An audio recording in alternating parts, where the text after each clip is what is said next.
আকাশবাণী আগরতলা। স্থানীয় সংবাদ পড়ছে চন্দন লেখাপাল।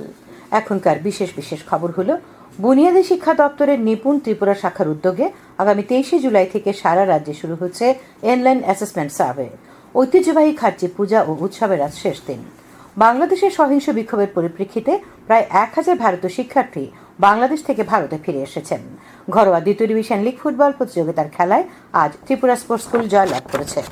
এবারে আসছে বিস্তারিত সংবাদে। বুনিয়াদী শিক্ষা দপ্তরের নিপুণ ত্রিপুরা শাখার উদ্যোগে আগামী 23শে জুলাই থেকে সারা রাজ্যে শুরু হচ্ছে অনলাইন অ্যাসেসমেন্ট সার্ভে। চলবে 26শে জুলাই পর্যন্ত। এই সার্ভের মাধ্যমে তৃতীয় শ্রেণীতে পাঠরত সমস্ত ছাত্রছাত্রীদের ভাষাগত এবং গাণিতিক বিষয় মূল্যায়ন করা হবে। উল্লেখ্য, প্রায় 47,000 ছাত্রছাত্রী নিয়ে সারা দেশের মধ্যে ত্রিপুরাতে এই প্রথম এই ধরনের সমীক্ষা চালানো হচ্ছে। এই সার্ভের জন্য ইতিমধ্যে প্রায় 13,000 শিক্ষক শিক্ষিকা ও পর্যবেক্ষকদের সমীক্ষার কাজে নিয়োজিত করা হয়েছে এবং তাদের উপযুক্ত প্রশিক্ষণও দেওয়া হয়েছে। তার পাশাপাশি জাতীয় শিক্ষানীতি 2020-র চতুর্থ বর্ষপূর্তি উদযাপন উপলক্ষে আগামী 22 থেকে 28শে জুলাই রাজ্যের সমস্ত বিদ্যালয়গুলিতে পালন করা হবে শিক্ষা সপ্তাহ। 28শে জুলাই আয়োজিত হবে শিক্ষক অভিভাবক সম্মেলন। রাজ্যের ত্রিস্তর পঞ্চায়েত নির্বাচনের জন্য পেশ করা মনোনয়নপত্রগুলি গতকাল পরীক্ষা করা হয়। তার মধ্যে জেলা পরিষদ নির্বাচনে 17টি মনোনয়নপত্র বাতিল হয়, 367টি মনোনয়নপত্র বৈধ বলে বিবেচিত হয়েছে। রাজ্য নির্বাচন কমিশনের সচিব অসিত কুমার দাস আজ এই সংবাদ জানিয়ে বলেন, গ্রাম পঞ্চায়েতের 8,873টি মনোনয়নপত্র বৈধ বলে বিবেচিত হয়েছে এবং 125টি মনোনয়নপত্র বাতিল হয়েছে। পঞ্চায়েত সমিতি নির্বাচনের জন্য 756টি মনোনয়নপত্র বৈধ হয়েছে এবং 27টি মনোনয়নপত্র বাতিল হয়েছে। পঞ্চায়েত নির্বাচন আমবাসা ব্লকের অন্তর্গত 7টি গ্রাম পঞ্চায়েতের 65টি আসনের জন্য 138 জন প্রার্থী, আমবাসা পঞ্চায়েত সমিতির 9টি আসনের জন্য 24 জন প্রার্থী মনোনয়নপত্র দাখিল করেছেন। রিটার্নিং অফিসার তথা আমবাসা ব্লকের বিডিও মুনমুন দেববর্মা জানান, গতকাল স্ক্রুটিনি শেষে গ্রাম পঞ্চায়েতের 2টি মনোনয়নপত্র এবং পঞ্চায়েত সমিতিতে 1টি মনোনয়নপত্র বাতিল হয়েছে। 7 দিনব্যাপী রাজ্যের ঐতিহ্যবাহী খার্চি পূজা ও উৎসবের আজ শেষ দিন। এই উপলক্ষে খয়ারপুরে পুরাতন হাবিলির চতুর্দশ দেবতা মন্দির প্রাঙ্গণে কৃষ্ণমালা মুক্তমঞ্চের সমাপ্তি অনুষ্ঠানের আয়োজন করা হয়। অনুষ্ঠানে প্রধান অতিথি হিসেবে উপস্থিত ছিলেন বিদ্যুৎ মন্ত্রী রতনলাল নাথ। পুরাতন আগরতলা পঞ্চায়েত সমিতির চেয়ারপারসন বিশ্বজিৎ ছিল উপস্থিত ছিলেন। তাছাড়া অনুষ্ঠানে সভাপতিত্ব করেন খার্চি উৎসব কমিটির চেয়ারম্যান তথা বিধায়ক রতন চক্রবর্তী। অনুষ্ঠানে মন্ত্রী শ্রী নাথ বলেন, ত্রিপুরা সংস্কৃতির পীঠস্থান রাজ্যের ঐতিহ্যবাহী খার্চি মেলা জাতি উপজাতি সকল অংশের মানুষের মিলনের ক্ষেত্র। তিনি এক ত্রিপুরা শ্রেষ্ঠ ত্রিপুরা গড়ার লক্ষ্যে সবাইকে এগিয়ে আসার আহ্বান জানান। শেষ দিনে আজ খার্চি উৎসবকে ঘিরে চতুর্দশ দেবতা মন্দির প্রাঙ্গণে প্রচুর পরিমাণে দর্শনার্থীর সমাগম হয়েছে। উল্লেখ্য, উৎসবের শেষ দিনটি রাজ্য সরকার ছুটির দিন হিসেবে ঘোষণা করে। গত 14 জুলাই মুখ্যমন্ত্রী প্রফেসর ডক্টর মানিক সাহা 7 দিনব্যাপী এই উৎসব ও প্রদর্শনীর উদ্বোধন করেছিলেন। নতুন 3 ফৌজদারি আইন সম্পর্কে সাধারণ নাগরিকদের সচেতন করতে আজ রূপাইছড়ি ব্লকের অন্তর্গত চাতকছড়িতে এক শিবিরের আয়োজন করা হয়। সাবরুম মহকুমা আইনি সেবা কমিটির উদ্যোগে এই শিবিরে আলোচনা করেন আইনজীবী আপন দত্ত সহ অন্যান্যরা। শ্রী দত্ত বলেন, নতুন 3 ফৌজদারি আইন গত 1 জুলাই থেকে গোটা দেশের সঙ্গে রাজ্যেও বলবৎ হয়েছে। নতুন আইনে মহিলাদের জন্য বেশ কিছু সুবিধার উল্লেখ করেন তিনি। যান দুর্ঘটনায় আহত এক শিশুকন্যার আজ জিবি হাসপাতালে মৃত্যু হয়েছে। জিবি ফাঁড়ির পুলিশ জানিয়েছে, গত 18 জুলাই খার্চি মেলা থেকে কালীবাজার ফেরার পথে এই শিশুটি সহ তার পরিবার যে অটোতে ছিলেন রেশমবাগান এলাকায় সেটি উল্টে যায়। এই ঘটনায় অটো চালক সহ আহত সবাইকে জিবি হাসপাতালে ভর্তি করা হয়েছিল। চিকিৎসাধীন অবস্থায় আজ শিশুটির মৃত্যু হয়েছে। খবর প্রচারিত হচ্ছে আকাশবাণীর আগরতলা কেন্দ্র থেকে। বাংলাদেশের সহিংস বিক্ষোভের পরিপ্রেক্ষিতে প্রায় 1000 ভারতীয় শিক্ষার্থী বাংলাদেশ থেকে ভারতে ফিরে এসেছেন। বিদেশ মন্ত্রক জানিয়েছে, বিভিন্ন স্থলবন্দর দিয়ে এবং ঢাকা ও চট্টগ্রাম বিমানবন্দর দিয়ে নিয়মিত উড়ানের মাধ্যমে বহু শিক্ষার্থী ইতিমধ্যেই দেশে ফিরেছেন।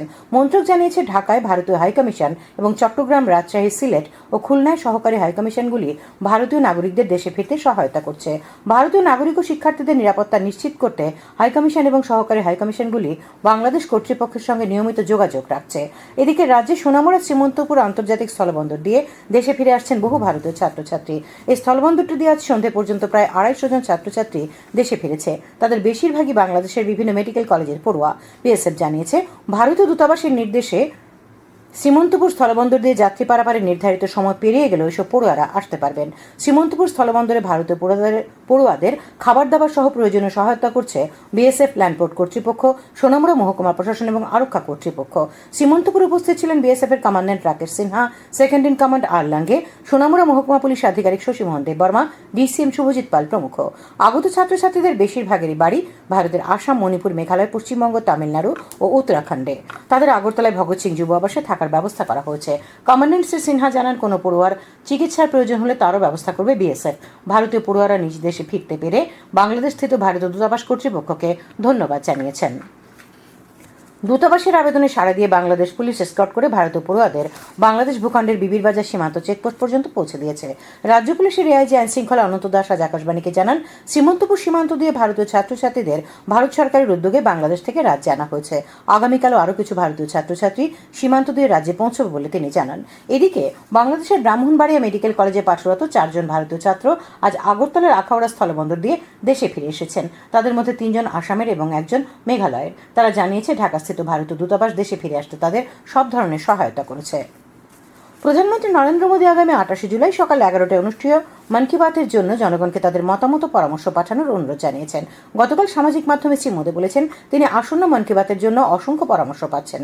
প্রধানমন্ত্রী জনগণকে মাইগভ এবং নমো অ্যাপে মতামত পাঠাতে অথবা 1800117800 নম্বরে তাদের বার্তা রেকর্ড করে পাঠাবার আহ্বান জানিয়েছেন।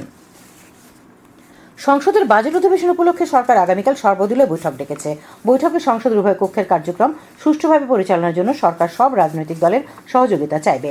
আকাশবাণীর সংবাদদাতা জানাচ্ছেন যে, সংসদের বাজেট অধিবেশন আগামী সোমবার শুরু হবে এবং মঙ্গলবার অর্থমন্ত্রী শ্রীমতী নির্মলা সীতারমণ লোকসভায় 2024-2025 সালের কেন্দ্রীয় বাজেট পেশ করবেন। এটি হবে নরেন্দ্র মোদী সরকারের তৃতীয় মেয়াদের প্রথম বাজেট। এই বাজেট অধিবেশনে সরকার নতুন 6টি বিল আনতে পারে। বিজেপির বনমালীপুর মণ্ডলের উদ্যোগে আজ বৃক্ষরোপণ কর্মসূচির আয়োজন করা হয়। আগরতলার ঝুলন্ত ব্রিজ এলাকায় এই বৃক্ষরোপণ কর্মসূচিতে উপস্থিত ছিলেন প্রদেশ বিজেপি সভাপতি রাজীব ভট্টাচার্য, কর্পোরেটর অঞ্জনা দাস এবং বনমালীপুর মণ্ডল সভাপতি চন্দ্রশেখর দেব। ত্রিপুরার দায়িত্বপ্রাপ্ত প্রদেশ যুব কংগ্রেস পর্যবেক্ষক শেরিফা রহমানের উপস্থিতিতে আজ কংগ্রেস ভবনে প্রদেশ যুব কংগ্রেসের বৈঠক হয়। বৈঠকে ত্রিস্তর পঞ্চায়েত নির্বাচনে দলীয় প্রার্থীদের প্রচারের রণকৌশল নিয়ে আলোচনা হয়। উপস্থিত ছিলেন প্রদেশ যুব কংগ্রেস সভাপতি নীলকমল সাহা এবং অন্যান্যরা। আগরতলার ফায়ার সার্ভিস চৌমুহনী সংলগ্ন ডাক্তার বিশ্বজিৎ সূত্রধরের বাড়িতে বিস্ফোরণের ঘটনায় ফরেন্সিক রিপোর্ট এখনও পাওয়া যায়নি। রাজ্য পুলিশের এআইজি আইন শৃঙ্খলা অনন্ত দাস জানিয়েছেন, আগামী সোমবার নাগাদ ফরেন্সিক রিপোর্ট আসার কথা রয়েছে। তিনি জানান, ফরেন্সিক রিপোর্ট না আসা পর্যন্ত বিস্ফোরণের কারণ সুনির্দিষ্টভাবে বলা যাচ্ছে না। ঘটনাস্থল থেকে বেশ কিছু নমুনা সংগ্রহ করা হয়েছে। বিস্ফোরণের ঘটনায় আহত ডক্টর বিশ্বজিৎ সূত্রধর এবং তার স্ত্রী রূপা সূত্রধরকে এয়ার অ্যাম্বুলেন্সে করে চিকিৎসার জন্য বহির্রাজ্যে পাঠানো হয়েছে। ডক্টর সূত্রধরের অবস্থা বর্তমানে স্থিতিশীল। খেলার খবর। ঘরোয়া দ্বিতীয় ডিভিশন লিগ ফুটবল প্রতিযোগিতার খেলায় আজ ত্রিপুরা স্পোর্টস স্কুল জয়লাভ করেছে। উমাকান্ত মিনি স্টেডিয়ামে অনুষ্ঠিত খেলায় ত্রিপুরা স্পোর্টস স্কুল 3-0 গোলে নবোদয় সংঘকে পরাজিত করে। একই মাঠে ত্রিপুরা পুলিশ ও মৌচাক ক্লাবের অপর খেলাটি 1-1 গোলে ড্র হয়। শান্তিরবাজার মহকুমা ক্রিকেট অ্যাসোসিয়েশন আয়োজিত সিনিয়র ক্রিকেট টুর্নামেন্ট চ্যালেঞ্জার ট্রফির আজকের ম্যাচে মহরিপুর জনকল্যাণ সমিতি 163 রানে ব্রুজওয়ান মুথুকে পরাজিত করে। প্রথমে ব্যাট করতে নেমে বিজয়ী দল 44 ওভার 3 বলে 259 রানে সবাই আউট হয়ে যায়। দ্বিতীয় ইনিংসে ব্যাট করতে নেমে 21 ওভার 3 বলে 96 রানে সবাই আউট হয়ে যায় ব্রুজওয়ান মুথুর ব্যাটসম্যানরা। আবহাওয়া। আগামীকাল আকাশ সাধারণত মেঘাচ্ছন্ন থাকবে। 2-1 জায়গায় বিক্ষিপ্তভাবে বজ্র বিদ্যুৎ সহ হালকা থেকে মাঝারি পর্যায়ে বৃষ্টিপাতের সম্ভাবনা রয়েছে। তাপমাত্রা সর্বোচ্চ 35 ডিগ্রি সেলসিয়াস এবং সর্বনিম্ন 26 ডিগ্রি সেলসিয়াসের কাছাকাছি থাকবে। আজ দিনের সর্বোচ্চ তাপমাত্রা ছিল 35 ডিগ্রি সেলসিয়াস এবং সর্বনিম্ন 26.4 ডিগ্রি সেলসিয়াস। আগামী 24 ঘন্টায় রাজ্যের সব জেলায় বজ্র বিদ্যুৎ সহ বৃষ্টিপাতের সতর্কবার্তা জারি করেছে আবহাওয়া দপ্তর। শেষ করার আগে খবরের বিশেষ বিশেষ অংশগুলি আরেকবার। বুনিয়াদী শিক্ষা দপ্তরের নিপুণ ত্রিপুরা শাখার উদ্যোগে আগামী 23 জুলাই থেকে সারা রাজ্যে শুরু হচ্ছে অনলাইন অ্যাসেসমেন্ট সার্ভে। ঐতিহ্যবাহী খার্চি পূজা উৎসবের আজ শেষ দিন। বাংলাদেশের সহিংস বিক্ষোভের পরিপ্রেক্ষিতে প্রায় 1000 ভারতীয় শিক্ষার্থী বাংলাদেশ থেকে ভারতে ফিরে এসেছেন। ঘরোয়া দ্বিতীয় ডিভিশন লিগ ফুটবল প্রতিযোগিতার খেলায় আজ ত্রিপুরা স্পোর্টস স্কুল জয়লাভ করেছে। স্থানীয় সংবাদ আজকের মতো এখানেই শেষ হলো।